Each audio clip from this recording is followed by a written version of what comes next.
রাকিব আর সালমান ছোটবেলার দুই বন্ধু। রাকিব ছিল শান্ত, লেখাপড়ায় ভালো ও দায়িত্বশীল। সালমান একটু বাউন্ডুলে, পড়াশোনায় অ্যাভারেজ কিন্তু স্বপ্নবাদ। বছর 10 পর রাকিব এখন বড় বিজনেসম্যান। নিজের অফিস, গাড়ি, বাড়ি সব আছে। আর সালমান এখন 25,000 টাকা মাসিক বেতনে সাধারণ চাকরি করে। নিজের একটা বাড়ি আছে, কিন্তু লোনের টাকায় কেনা। একদিন হঠাৎ দেখা। সালমান বলল, ভাই, তুই তো আজ বড় লোক, আর আমি এখনো একটা সাধারণ চাকরি আর পাহাড় সমান লোনের বোঝায় আছি। সবই ভাগ্য। সবার ভাগ্য একরকম হয় না। রাকিব হেসে বলল, ভাগ্য না ভাই, অভ্যেস, সঠিক পরিকল্পনা আজ আমাকে এইখানে নিয়ে এসেছে।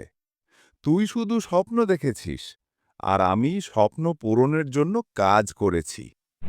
রাকিব রাত জেগে জেগে শিখেছে ওয়েব ডিজাইন, মার্কেটিং, ছোট ছোট কাজ। আর সালমান ভাবত, ভালো করে পড়াশোনা করে বড় হয়ে একটা ভালো চাকরি করব। চল তোকে বলি, রবার্ট কিওসাকি তার রিচ ড্যাড পুর ড্যাড বইয়ে বলেছেন গরিবরা কেন সারা জীবন ধনী হতে পারে না।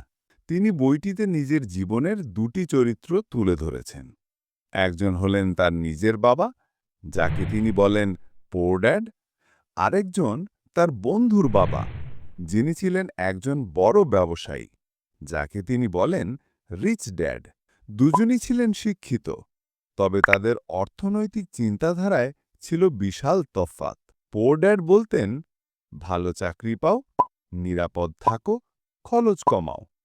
রিচ ড্যাড বলতেন, নিজেকে অর্থনৈতিক দিক থেকে শিক্ষিত করো, ইনভেস্ট করো, নিজের অ্যাসেটস তৈরি করো। ধনী মানুষ সম্পদ কেনে, গরিব ও মধ্যবিত্ত মানুষ দায় কেনে। অ্যাসেটস মানে যা আপনার জন্য টাকা এনে দেয়। লায়াবিলিটিস মানে যা আপনার পকেট থেকে টাকা বের করে নিয়ে যায়। উদাহরণস্বরূপ, আপনি একটি বাড়ি কিনে ইনভেস্টমেন্ট করলেন, তা আপনি ভাড়া দিয়ে মাসে মাসে টাকা আয় করলেন। এটা অ্যাসেট। আপনি একটা বাড়ি কিনলেন লোনের জন্য, যার জন্য আপনাকে মাসে মাসে কিস্তি পরিশোধ করতে হয় এবং মেইনটেন্যান্সের জন্য টাকা খরচ হয়। এটাই লায়াবিলিটিস। আপনি একটা গাড়ি কিনলেন, যা আপনি ভাড়া দিয়ে টাকা আয় করছেন।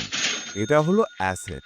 আপনি একটা গাড়ি কিনলেন নিজের ব্যবহারের জন্য, যার মেইনটেন্যান্স, ফুয়েলের জন্য টাকা বেরিয়ে যাচ্ছে, সেটা লায়াবিলিটিস।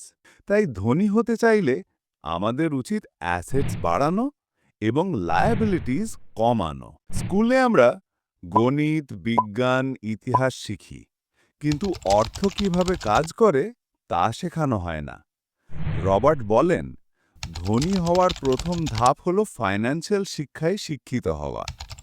আপনি যদি নিজের ইনকাম, এক্সপেন্স, ইনভেস্টমেন্ট, ম্যানেজমেন্ট করতে পারেন, তাহলে আপনি সময়ের সাথে ধনী হবেন। পোর ড্যাড চাইতেন রবার্ট ভালো চাকরি করুক। রিচ ড্যাড বলতেন, নিজের ব্যবসা গড়ে তোলো, আর তোমার জন্য অন্যরা কাজ করবে। অনেক মানুষ ইনভেস্ট করতে ভয় পায়, কিন্তু রিচ ড্যাড বলেন, ভয় দূর হয় জ্ঞান দিয়ে। অর্থনৈতিক বিষয়ে পড়ুন, শিখুন, ছোট ছোট ইনভেস্টমেন্ট দিয়ে শুরু করুন। ভুল হতেই পারে, তবে তাতে শিখতে হবে। হাল ছাড়লে চলবে না। ভাই, এখনো সময় আছে। নিজের সময়কে গুরুত্ব দে। টাকা তো আসবেই, আগে নিজেকে বদলে ফেল।